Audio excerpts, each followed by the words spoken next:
Gauss law.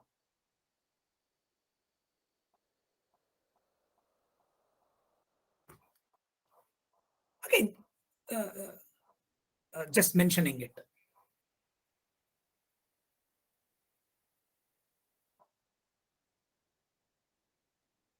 I told you every charged object creates flux lines.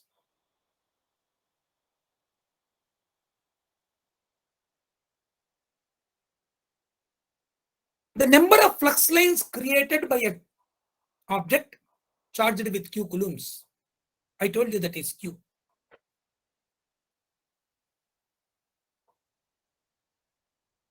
And when it comes from this object, from each and every point on its surface, it comes in the direction perpendicular to the surface. Later on, they get modified because of the presence of other charges.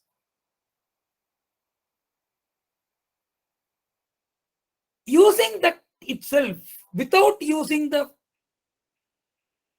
expression for the electric field intensity at any point because of a point charge kept at some other point,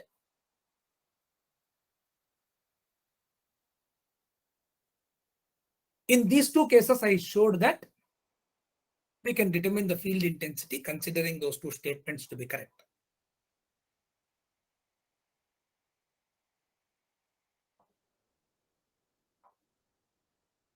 Listen carefully.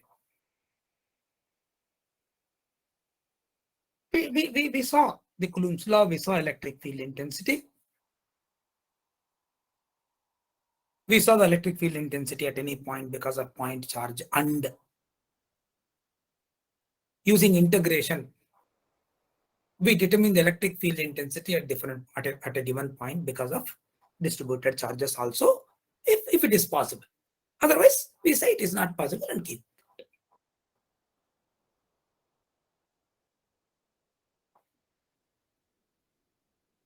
Now, whatever we have as the first topic in our syllabus is Gauss law as third Maxwell's equation.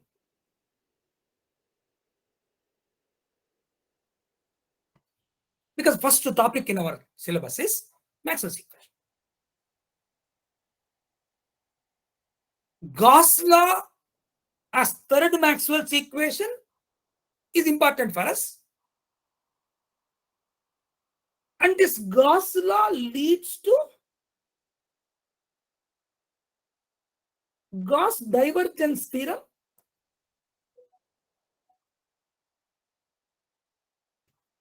in vector calculus, because of which it is important for.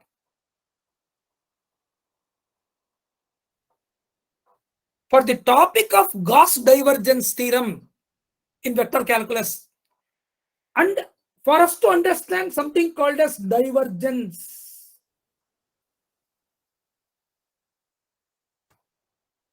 in vector calculus, especially divergence is what? Del bar dot divergence of a vector field, del bar dot v bar. I want to understand it is this divergence. We can understand everything in this and know completely about third Maxwell's equation, which is basically, whenever we talk about Maxwell's equations, we do speak about integral form and differential form of it. Gauss law. As a statement, it is, you take any arbitrary closed surface. It's a closed surface. Put a charge of q coulombs as a point charge or surface charge or line charge, volume charge, whatever it may be.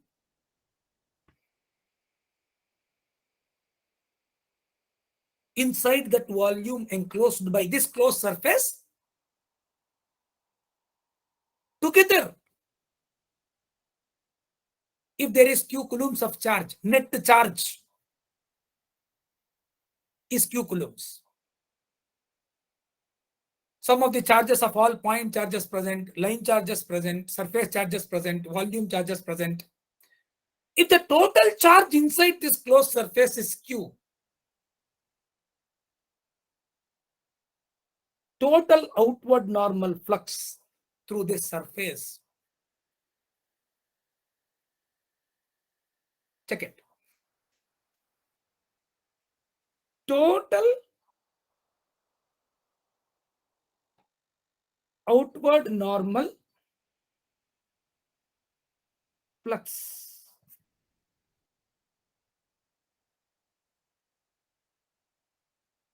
through any closed surface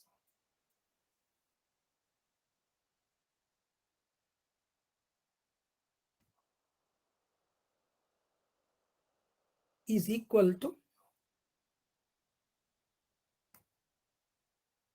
the net charge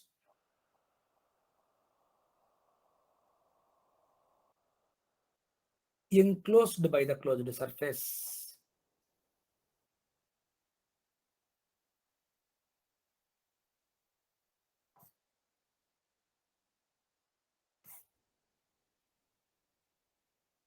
Enclosed by the closed surface refers to present in the volume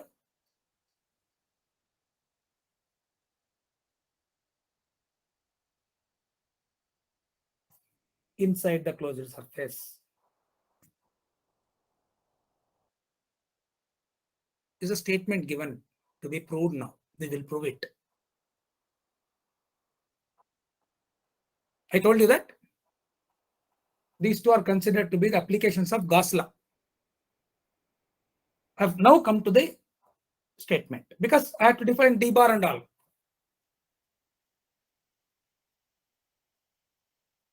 Total outward normal flux through any closed surface is equal to the net charge enclosed by the closed surface, net charge present in the volume inside.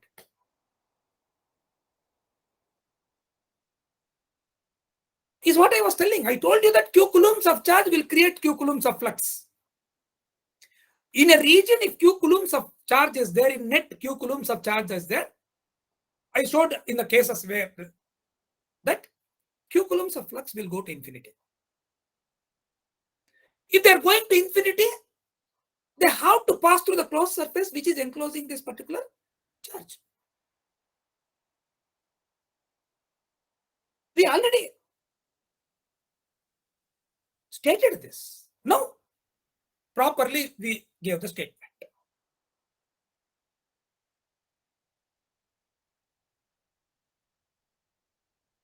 To understand this, now listen carefully.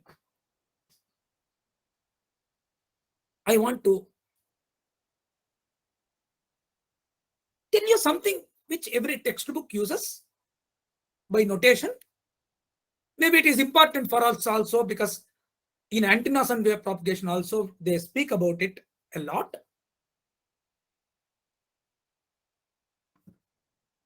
Solid angle. To prove this, we need some fundamentals.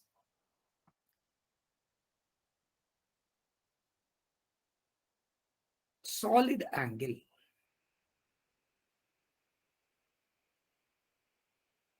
Omega.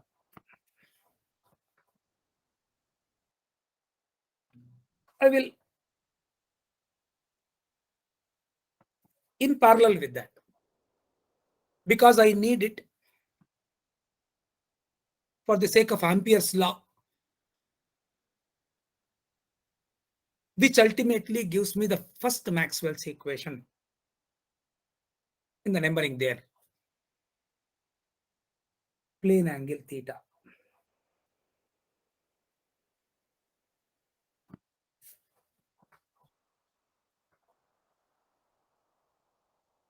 This has the unit of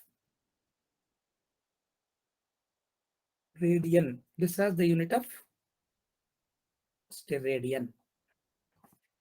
I want you to understand the difference and the application also. We are going to the fundamentals now. Anyway, I gave you the statement. I want to talk about the fundamentals required to get into that. Plane angle theta, how do you define 1 radian? We define 1 radian as the angle subtended by, very, very important, a circular arc of radius r.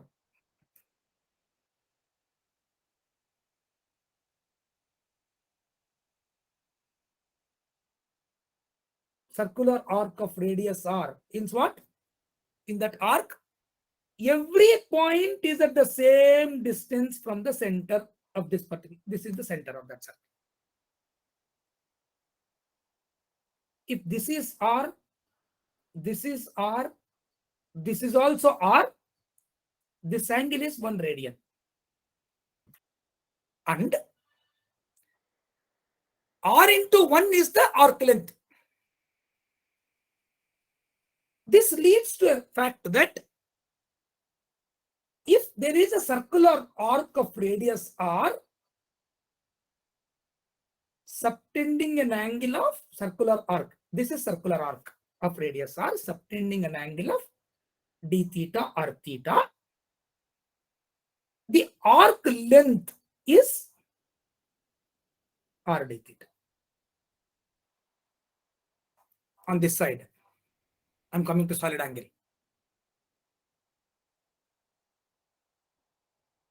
Let us consider a sphere of radius r.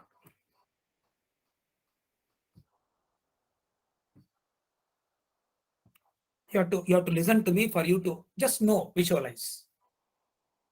This is the sphere of radius r. In the plane angle, we considered a circle of radius r, correct? In the sphere of radius r, you consider a cap-like surface.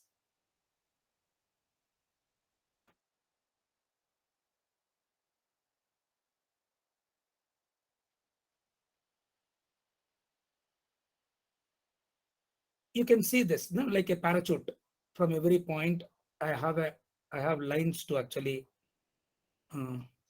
Every point on this cap-like surface is at the same distance from the center, or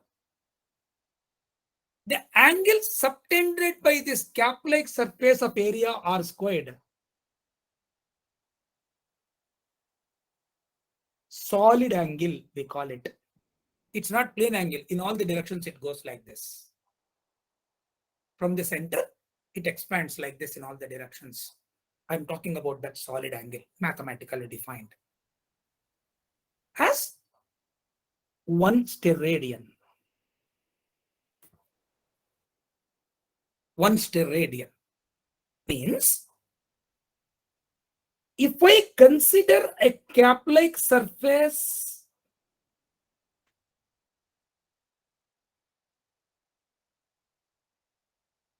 on this sphere of radius r, which is subtending an angle of omega,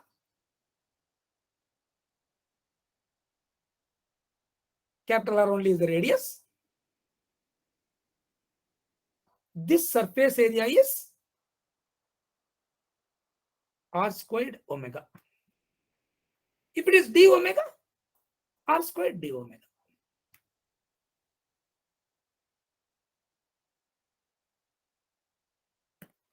As the area increases, solid angle subtended at the center will increase. For you to understand this d omega, I know that at any point on a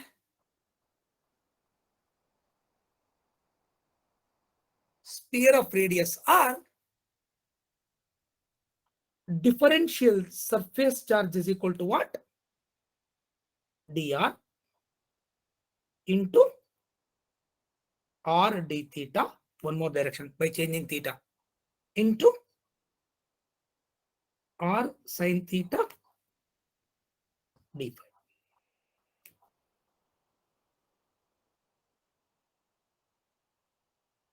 R squared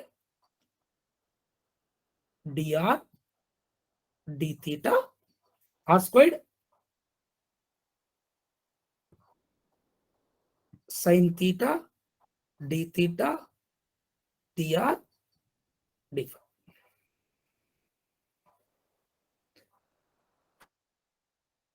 This is d omega.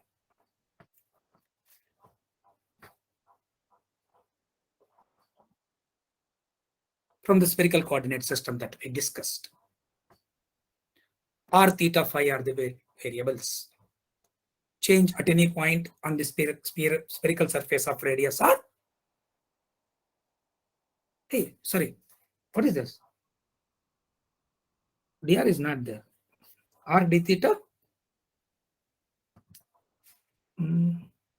Dr is not this. That is the volume. R squared sin theta. Spherical surface of radius r is fixed. One changes by changing theta by d theta or d theta. Another is r sin theta is a circle d phi. This is d omega. Listen. If we consider the total sphere,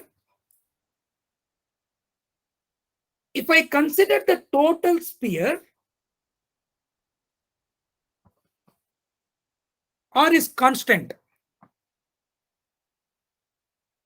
Total area is integral r squared sin theta d phi. Theta going from 0 to pi, phi going from 0 to 2 pi. R squared comes out. Hey, what is the value of this integral? Integral sin theta d theta from 0 to pi is, sin theta is minus cos theta. Correct only? Sin theta d theta. What is the value of integral sin theta d theta from 0 to pi?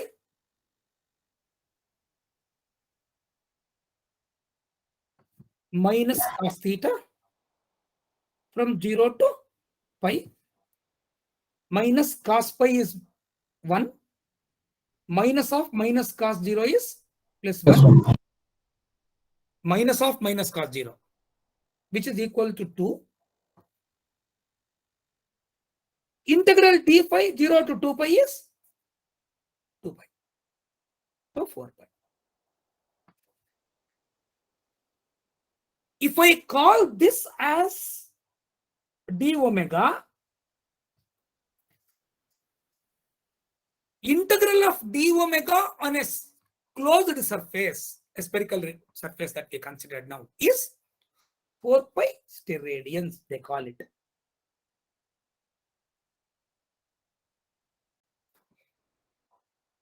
We are supposed to know because people use solid angle a bit more when they go to antennas and all. This is the proper topic that we should know because it is there in the syllabus in 2 different places. And we are supposed to understand it and go forward. I don't want to give the statements and then leave it. When we talk about the plane angle, to know the angle subtended by a line at a point, to know the angle subtended by a line at a point, what is that we have to do?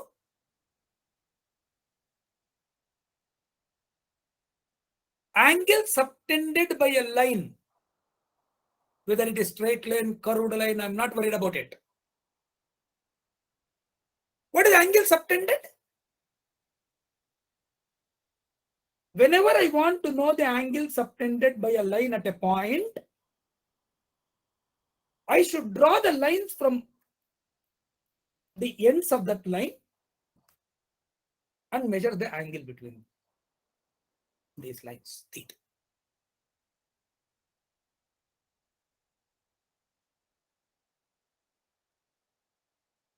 What is the total angle subtended by a circle at the center?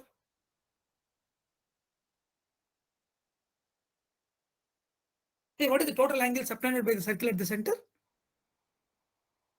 Respond. 2 pi radians. We know that. 2 pi radians is the total angle subtended by the circle at the center, because of which the circumference is 2 pi r theta. The circumference is 2 pi r. What is the total angle subtended by, not a circle, but a closed path like this at this point?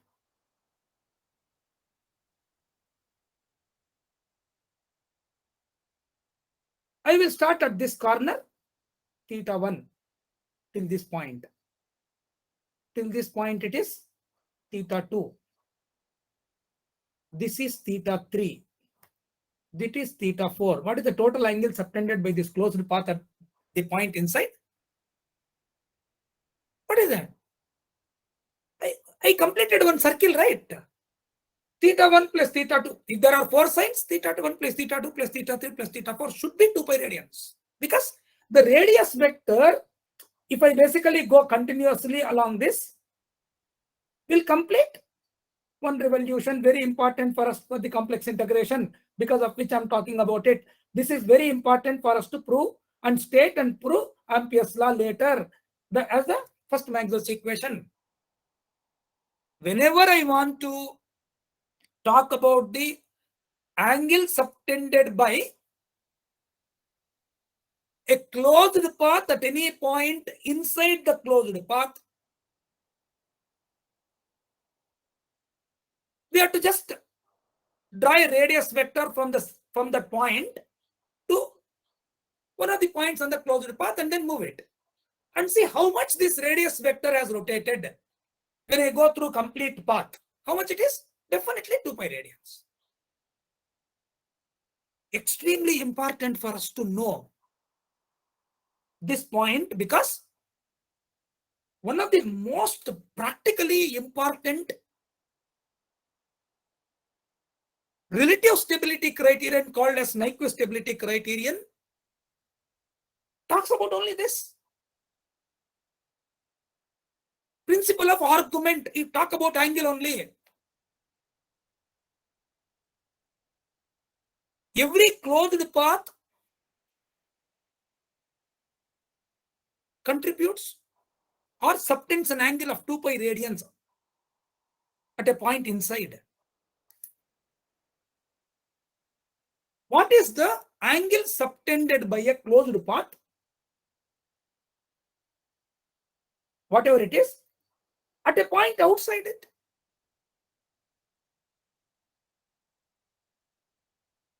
Zero. Why? Carefully look at it. I will start at one point. I will see the radius vector. What is happening to this? It is rotating as I go towards along the point, along the path. From this position, it came to this position. Then I have to again go back to the initial point, right? What is happening to it? The radius vector in this case rotated in the clockwise direction for some part and anti-clockwise direction from the remaining part. It has gone forward and then came back to the same point. What is the total angle of displacement of this object? 0. Because of which the total angle subtended by a closed path at any point outside the closed path is 0. At any point inside is, what is happening here? At any point inside it is 2 pi radians. This definitely will not depend upon the shape of the path. Maybe this is the fundamental required for us, which we are supposed to know, and everybody assumes that you know it well while writing the books, while presenting and all. Check it. It's important for contour integration. It's important for you to know this for the sake of Nyquist stability criterion. It is important for you to know this for the sake of Ampere's law.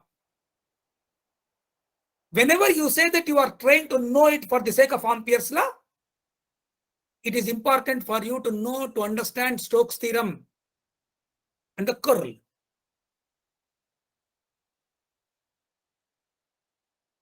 Because of which I spoke about plane angle subtended by a line at any point, plane angle subtended by a closed path at a point inside, plane angle subtended by a closed path at any point outside that.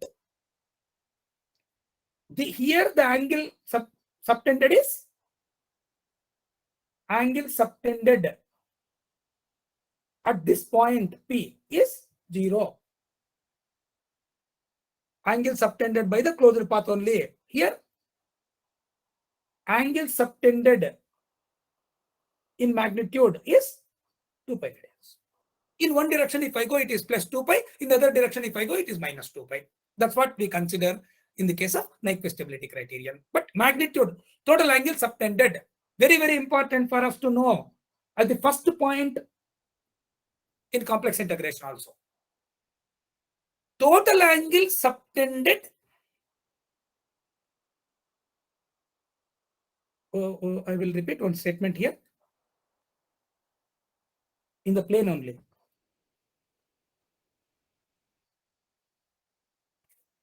Let us suppose this is the closed path. No, it need not be a circle. Total angle subtended at this point is 2 pi. Total angle subtended at this point is also 2 pi, correct? Because the radius vector drawn from that point, when it is traced through the path, it completes one revolution, because of which total angle subtended by the closed path at any point inside. At any point inside, including the center, is 2 pi radians. This also 2 pi. Total angle subtended by this closed path at this point, external point, is 0. In the same way, total angle subtended by any closed surface at any point inside is 4 pi steradians. Why? Now listen. Suppose I have a sphere. I will consider this sphere into so many smaller surfaces. In the space, on the plane, I can show it like this. This will subtend some angle. This will subtend some angle. This will subtend some angle. Like that, I will take so many cap-like surfaces, part of this. And then see the total angle subtended d omega, d omega, d omega, totally. In all the directions, if I go in the space, it will be 4 pi steradians. When it is a sphere, if I go like this, it is 4 pi steradians.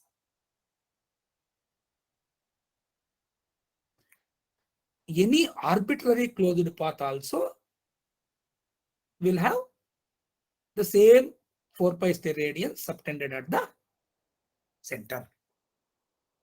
Any arbitrary closed path, closed surface, subtends an angle of 4 pi steradians at any point inside the surface. Need not be center. At any point outside, naturally it is again 0.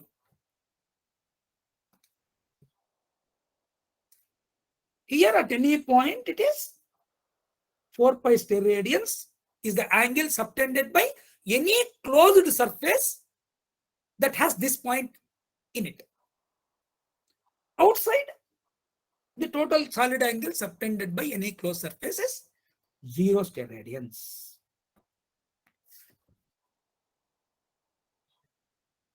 Please ask and then get into discussion if you want to really understand this subject in a big way.